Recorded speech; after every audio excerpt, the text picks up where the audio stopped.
Le Real Madrid va gagner contre Manchester City. Le Real Madrid va surpasser Manchester City. Le Real Madrid va se qualifier contre Manchester City. Si tu n'y crois pas un seul instant, frérot, tu peux te désabonner, tu peux quitter la vidéo. Le Real Madrid va se qualifier contre City. Tu peux lâcher un pouce bleu, ton meilleur commentaire si tu es d'accord avec moi.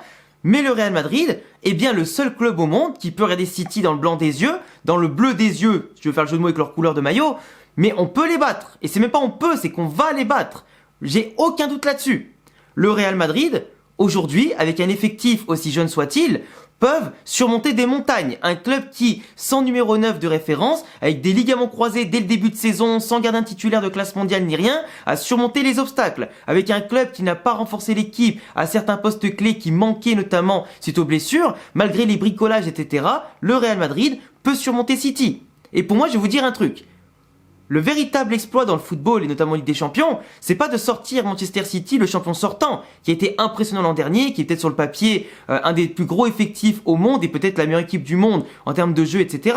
C'est de sortir 2 années d'affilée le Real Madrid de la Champions League, de sa compétition. Et quand en général le Real Madrid subit quelque chose, la revanche d'après, elle est encore plus terrible que ce qu'on a pris, tu vois. Le Real Madrid peut regarder City dans le blanc des yeux par rapport à ce qu'on voit de City depuis quelques semaines. Le Real Madrid n'a pas joué non plus un football exceptionnel depuis quelques temps, avec les fatigues, etc. Donc c'est pour ça aussi que les 9 jours qui ont suivi avant City vont être incroyables pour récupérer. Même si on va manquer un petit peu de rythme, on sera frais et pour tout donner en tout cas pour la double confrontation qui sera faite d'une semaine à l'autre. Mais City, en ayant joué 3 matchs en 9 jours, va arriver, même en ayant un peu fait tourner son effectif, aura plus de rythme certes, mais sera un peu fatigué. Ne sera pas à 2000%. Même si la Ligue des Champions, c'est pas la première ligue, ils vont quand même arriver qu'un état d'esprit particulier et encore plus contre le Real, qui connaissent bien ces dernières saisons vu le nombre de fois où on les a affrontés. Mais City va arriver avec des difficultés. Et je peux vous dire, pour avoir vu les matchs contre Arsenal, Aston Villa et Crystal Palace, dont 2 que j'ai débriefés sur la chaîne YouTube la semaine dernière, que je vous invite à aller regarder pour comprendre en quoi City, surtout, n'a pas exploité 100% de ses points forts, dû à la fatigue et dû à certains plans de jeu de l'adversaire qui les a bien éclatés, sur certains points qui les a bien mis en difficulté et qui les a poussés quand même par moments à appuyer plus que sur l'accélérateur, et avec aussi un peu de chance qui leur a permis, malgré des points faibles plus qu'évidents, de tenir le coup et de gagner leur match. Mais je peux te dire que si les mêmes points faibles montrés contre Aston Villa, Arsenal et Crystal Palace se montrent contre le Real, comme l'a dit Guardiola en conférence de presse, le Real Madrid va nous tuer. Le Real Madrid exploitera tout ça. Et je sais que Ancelotti a fait comme moi, il a maté les matchs de City ces derniers temps et a déjà fait le plan de jeu de ce qui peut être peut-être la meilleure tactique pour battre City. On va en parler tout au long de la vidéo bien sûr, mais globalement, il y a plusieurs choses à prendre en compte. City, aujourd'hui, va affronter un Real Madrid qui n'a pas perdu à domicile de la saison, qui est sûr de sa force, qui va avoir des joueurs en forme comme Rodrigo, comme Vinicius, comme Bellingham, un milieu de terrain énorme comme Kroos, comme Valverde et sûrement Camavinga et pas Tchouaméni. D'ailleurs, je suis un peu dégoûté parce que Tchouaméni, moi je le verrais bien en défense centrale. Moi je vous affiche la compo que je voudrais. Moi c'est cette compo-là que je voudrais. Avec Mendy, Tchouaméni, Rudiger, Carvajal, Valverde, Camavinga, Kroos et bien sûr Bellingham, Rodrigo, Vinicius avec Brahim Diaz qui rentre en cours de match pour apporter sa folie, sa vitesse, sa percussion qui nous fera du bien. Rossellou pourquoi pas pour apporter de la déviation à un moment donné ou quand on aura besoin peut-être suivant le score, mais vraiment Tchouaméni avec tout ce qu'il apporte à la relance, à la construction et surtout la récupération et son activité physique etc. Je le veux en défense centrale. Nacho fait une saison catastrophique, Rudiger fait une excellente saison et je veux les meilleurs pour ce match-là. Pas de Militao parce qu'il revient à peine décroisé et ce serait abusé de le mettre maintenant contre City en étant à court de forme et de rythme. Voilà, peut-être au retour, mais même au retour, ça dépend dans quelle forme il fait parce qu'il pourrait vraiment plus nous couler qu'autre chose, même si j'ai confiance en lui bien sûr. Mais Tchouaméni, en défense centrale, on n'a pas perdu un match. C'était pas City en face, c'est vrai, mais on n'a pas perdu un match. Et on a pris très peu de buts. Même Atlético Madrid, etc., on a pris très peu de buts, tu vois. Et globalement, Camavinga, on peut pas s'en passer, et Tchouaméni non plus. Mais Tchouaméni est trop important. S'il est sur le banc, c'est compliqué. Mais après, il y a une raison qui peut s'expliquer, c'est que le Real Madrid, pour le retour, a 4 joueurs sous le coup d'une suspension. Tu as Tchouaméni, Camavinga, Bellingham, Vinicius. Alors que City n'a que Ruben Diaz qui est potentiellement suspendu pour le retour. Et ils ont, en termes de blessés, Nathan Ake et Walker qui sont pas là. pour l'instant. Du moins, c'est incertain. Walker, qui est quand même l'anti-ailier par excellence, s'il est pas là, entre son volume de jeu, son activité physique, son leadership et son côté rassurant en défense, s'il est pas là, c'est quand même pas mal. Parce que Rico Lewis, à sa place, c'est un profil plus à la Alexander Arnold, qui est bon quand City domine et à la balle avec un bloc haut, où il a pas trop besoin de défendre, mais s'il faut défendre, ça va être compliqué pour lui. Et en tout cas, tant mieux pour nous. Du coup, Walker qui est pas là, on verra le bluff de Guardiola ou pas, parce qu'il a quand même dit en conférence de presse que les blessures qu'a eu Walker, c'est dangereux pour n'importe quel joueur, sauf peut-être pour lui. Parce qu'on connaît, entre guillemets, sa générosité à l'effort. Donc peut-être que c'était un bluff, on verra. Mais s'il est pas là, tant mieux. Et Nathan Ake, c'est pareil. C'est un très bon joueur qui peut jouer dans l'axe ou à gauche. Et en ce moment, ils doivent jouer avec Vardiol qui est sorti sur blessure contre Palace ou avec Akanji. Mais c'est pas les mêmes profils derrière gauche quand ils sont là, eux, que quand c'est Nathan Ake, par exemple, ou un autre joueur. Donc aujourd'hui, City, en défense, peut avoir du mal. Ruben Dias va jouer un petit peu sur la pédale douce, parce que à moins qu'ils doivent se jeter en dernier secours, etc., pour sauver une grosse action, s'il prend un jaune, il est vraiment dans la merde de City, qui est vraiment, on va dire, qui compte vraiment sur Ruben Dias en tant que pilier. T'auras encore John Stones qui vient de revenir, mais lui il a plus un rôle, si tu veux, de def central, milieu de terrain, qui va monter, qui va porter plus de présence technique, athlétique, tactique, en tout cas à Guardiola au milieu de terrain, qui aime beaucoup jouer dans l'axe avec une récupération et avec un bloc très haut, avec un pressing ultra efficace qui récupère la balle toutes les 10 à 15 secondes maximum en général, ce qui est absolument énorme quand il pense, et qui empêche en général l'adversaire de respirer, de ressortir proprement, qui doit balancer les ballons devant. Du coup, les défenseurs comme Ruben Dias ou John Stones récupèrent tout, et en général, les milieux de terrain sont placés tellement haut que dans la surface adverse, dès que ça ressort, t'as un milieu de terrain qui arrive et qui peut tirer ou qui peut la redégager sur les côtés, etc., tu vois, qui peut reconstruire.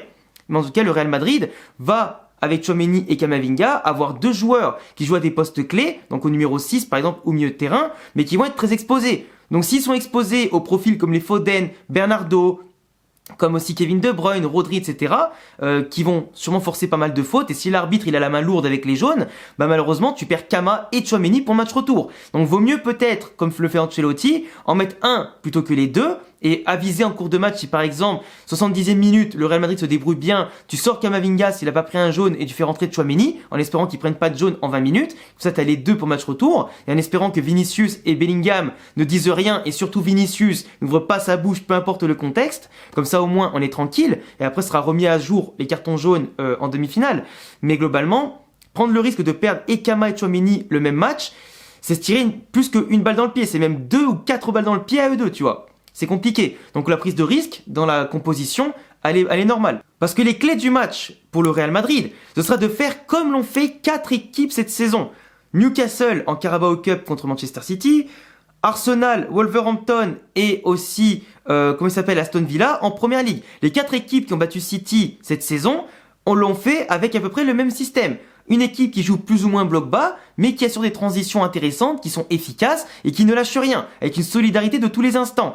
Aston Villa et Crystal Palace l'ont essayé la semaine dernière. Malheureusement, à chaque fois leur plan de jeu a perdu en tout cas de son aplomb, parce que erreur individuelle, faute d'expérience entre Zaniolo qui sort du mur sur le coup franc de Foden, entre la défense de Crystal Palace qui laisse des marquages tout seul ou qui ne sont pas assez durs sur l'homme, en tout cas pour les empêcher de construire, ou qui ont un pressing qui s'est écroulé après 20-30 minutes, et des coulissages dans la défense qui n'étaient pas très bons, alors qu'au début ils les tenaient parce qu'en plus les deux équipes avaient ouvert le score sur le même système de jeu, des balles faites sur transition ultra rapide, sortie de balles ultra intéressantes qui permettent de sortir du pressing de City et de sortir et dépasser leur premier rideau défensif, voire le deuxième, et ensuite dans la profondeur les exploser. City, dans la profondeur, et comme je te le dis, sans Ake, sans Walker, ils sont à chier. Dans la profondeur, dans le dos de leurs défenseurs centraux ou sur les côtés, c'est foutu pour eux. Si on sort bien et qu'on est propre comme on le fait en ce moment, et qu'après on les tue en étant efficace et solidaire, le Real Madrid peut faire mal, et encore plus à domicile.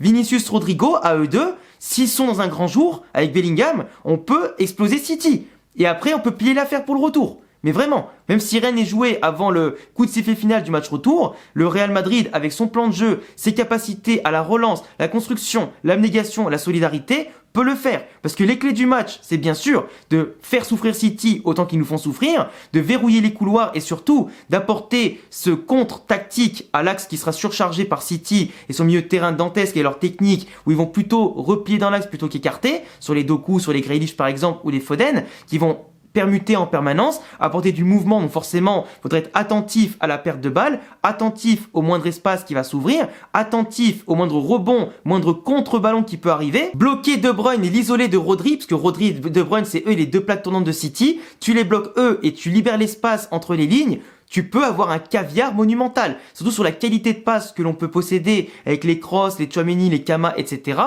Tu peux te régaler, et je dis pas ça pour rigoler. Bien sûr, mettre à mal leurs arrières latéraux, mettre à mal le fait aussi que leurs ailiers doivent toucher le moins de ballons possible, et voir un petit peu comment on peut séparer, comme je disais, leur milieu créateur assez reculés de leurs milieux créateurs qui seront avancés. Et là, isoler ça, c'est vraiment faire la moitié du travail. Et nous, on n'est pas Aston Villa, à avoir des murs sur les coups francs qui s'écartent, on n'est pas Crystal Palace qui laisse beaucoup d'écart, qui arrête le pressing. On a une équipe qui est jeune, qui est soudée, qui peut tout faire, et qui pour moi peut surmonter des montagnes. Et marquer le premier but de ce match-là, et même pourquoi pas aller chercher le deuxième dans la foulée, parce que si on marque le premier but, ils vont devoir se découvrir petit à petit. Donc si le plan marche une fois, il va marcher encore plus.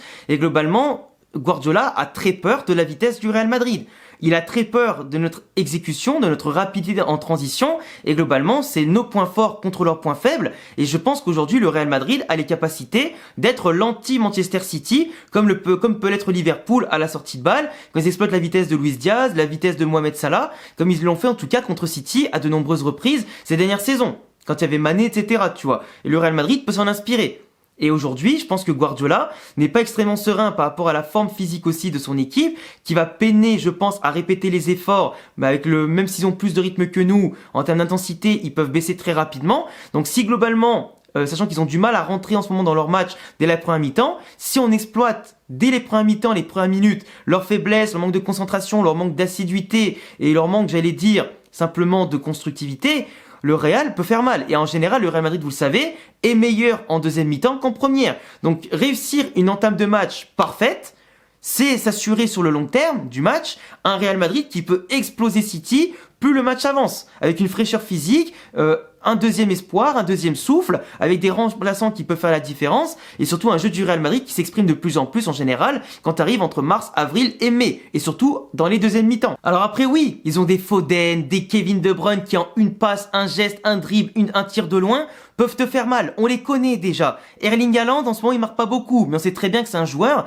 qui peut finalement réussir à te marquer un but au moment opportun. C'est un joueur qui a, j'allais dire, le mental un peu brisé, parce qu'il devait gagner le Ballon d'Or l'an dernier, on lui a pas donné. Alors que tu vois, il aurait pu l'avoir. On sait très bien que ça lui a mis un coup au moral. On sait très bien que sa disette, ça lui met un coup au moral. Qu'à part les tapines en ce moment, il met pas grand chose. Mais les grands joueurs sont là dans les grands matchs. Et c'est à Rudiger qui a déjà hâte du combat contre lui de le cadenasser. Et peu importe qu'il soit avec Nacho ou Tchouaméni, il faut que le Real se donne, que n'importe quel joueur se surpasse. Parce qu'il suffit qu'il y ait un joueur qui soit pas bon dans ce match-là, dans une équipe comme l'autre, tu peux couler ton équipe. Et le Real, avec une Liga quasiment en poche, avec la Supercoupe déjà en poche, peut rêver loin, peut rêver d'aller chercher le Bayern et Arsenal en demi-finale, et pourquoi pas le PSG, l'Atlético, Dortmund ou le Barça en finale. On peut le faire cette année. Si 4 équipes de Première Ligue ont réussi à battre City cette saison, que nous n'a pas perdu à domicile, et même si Rodri est invaincu depuis un an, etc., et que ça reste une belle équipe sur le papier, qui peut nous faire mal sur les centres, qui peut nous faire mal sur les incursions, qui peut nous pousser à la faute, qui peut profiter du fait qu'on a plus de joueurs sous la menace d'une suspension que eux,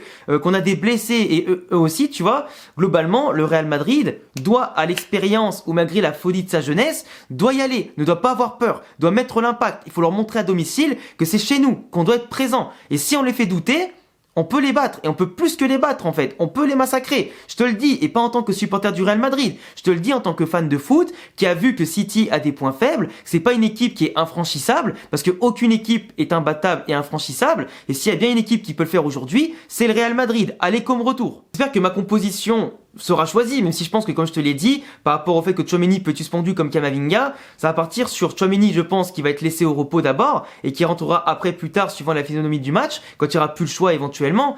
Mais le Real Madrid a les armes, le Real Madrid sait quoi faire, le Real Madrid peut réagir, et surtout peut se mettre bien. Après, tu vois, dans les débriefs de City, oui, je les ai saucés, parce qu'ils faisaient des très bons matchs, mais comme je te l'ai dit, ils ont fait beaucoup d'erreurs, beaucoup de choses qui étaient pas trop bien. Je l'ai dit aussi, tu vois. Il faut savoir dire que l'adversaire a de très bons joueurs, il faut savoir ne pas les surestimer non plus, ça c'est clair, mais il faut pas les sous-estimer. On connaît leurs qualités, on connaît leurs faiblesses, on connaît les nôtres. Aujourd'hui, Au-delà de la tactique, des statistiques, c'est le terrain qui fera la différence. Et entre de belles équipes avec de belles individualités, avec des ballons d'or qui peuvent se jouer et des compétitions incroyables, la magie du Bernabéu fera toujours la différence. Bref, moi en tout cas les amis, j'ai tout dit pour ce match-là. On se retrouvera bien sûr pour le débrief à chaud mardi soir en tenue blanche comme d'habitude, avec le maillot du Real Madrid.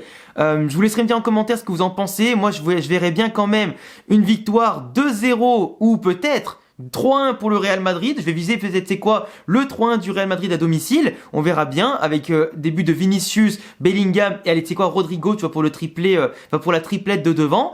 Et puis je vous laisserai me dire en tout cas ce que vous en pensez. N'hésitez pas à vous abonner, cocher la cloche, mettre un petit pouce bleu et me follow sur tous les réseaux en description.